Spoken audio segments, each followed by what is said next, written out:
पुरानी पेंशन पर 10 दिसंबर को रामलीला मैदान में होगी पेंशन जय घोष महारैली। सरकारी कर्मचारी हुए लामबंद। All India NPS employees federation के राष्ट्रीय अध्यक्ष डॉक्टर मंजीत पटेल का कहना है कि पेंशन जय घोष महारैली एक निर्णायक रैली होगी।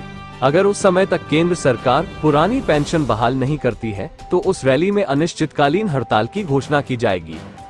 पुरानी पेंशन के मुद्दे पर केंद्र और राज्यों के सरकारी कर्मचारी लामबंद हो रहे हैं। दिल्ली का रामलीला मैदान पुरानी पेंशन के लिए सरकारी कर्मियों की लड़ाई का गवाह बन रहा है। अभी तक इस मैदान पर 3 रैलियां हो चुकी हैं। अब 10 दिसंबर को national mission for old pension scheme Bharat के बैनर तले निर्णायक पेंशन जय घोष महारैली आयोजित होगी।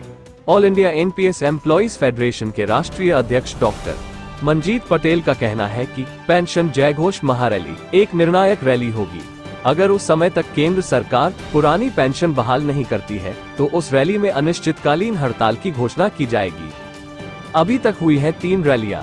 नई दिल्ली के रामलीला मैदान में 10 अगस्त को केंद्र सरकार के कर्मियों की पहली रैली हुई थी। इसमें कई राज्यों के कर्मचारी संगठनों ने भी शिरकत की थी।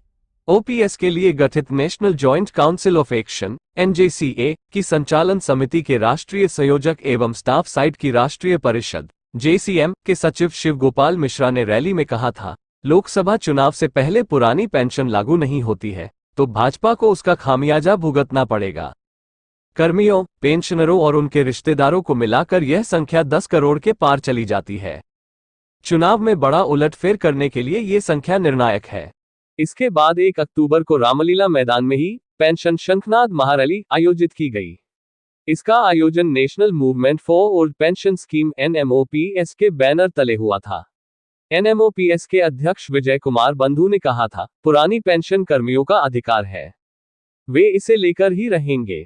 दोनों ही रैलियों में केंद्र एवं राज्य सरकारों के लाखों कर्मियों ने भाग लिया था। इन 2 विशाल रैलियों के बाद 3 नवंबर को confederation of central government employees and workers ने रामलीला मैदान में रैली की थी। केंद्र, राज्यों के कर्मचारी संगठन हिस्सा लेंगे। डॉक्टर मंजीत पटेल के अनुसार पेंशन जय घोष महारैली national mission for old pension scheme Bharat के बैनर तले 10 दिसंबर को होगी। इसमें केंद्र और राज्यों के कर्मचारी संगठन हिस्सा लेंगे। लंबे समय से इस रैली की तैयारियां चल रही हैं। ओपीएस के लिए गठित national joint council of action (NJCA) की संचालन समिति के सदस्य डॉक्टर मंजीत बताते हैं कि 10 दिसंबर की रैली में करीब 1.5 दर्जन केंद्रीय संगठन और अनेक प्रदेशों की एसोसिएशन, फेडरेशन शिरकत करेंगे। केंद्र सरकार के लिए ये रैली एक अल्टीमेटम है। अगर सरकार ने दिसंबर में ओपीएस बहाली को लेकर कोई पुख्ता घोषणा नहीं की तो जनवरी 2024 से हड़ताल शुरू होगी।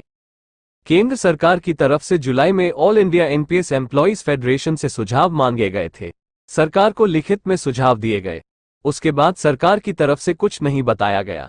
स्टाफ साइट की राष्ट्रीय परिषद (JCM) के सचिव शिव गोपाल मिश्रा की तरफ से भी सरकार को सुझाव दिए गए हैं। बतौर डॉक्टर पटेल, सरकार द्वारा एनपीएस में शामिल लोगों से प्रत्यक्ष तौर पर बातचीत नहीं की जा रही। अनिश्चितकालीन हड़ताल के पक्ष में हैं कर्मचारी। पुरानी पेंशन बहाली की लड़ाई अब अंतिम दौर की तरफ बढ़ रही है। अगर सरकार कर्मचारियों की इस मांग को नहीं मानती है तो उस स्थिति में अनिश्चितकालीन हड़ताल हो सकती है।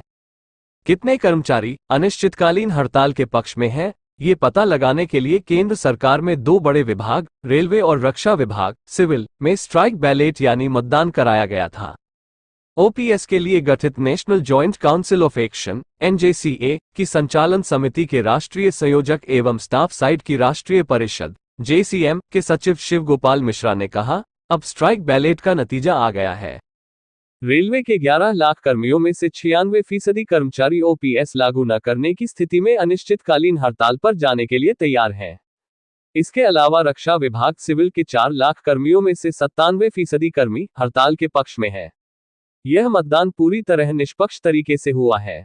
कर्मियों ने बिना किसी दबाव के अपना मत डाला है।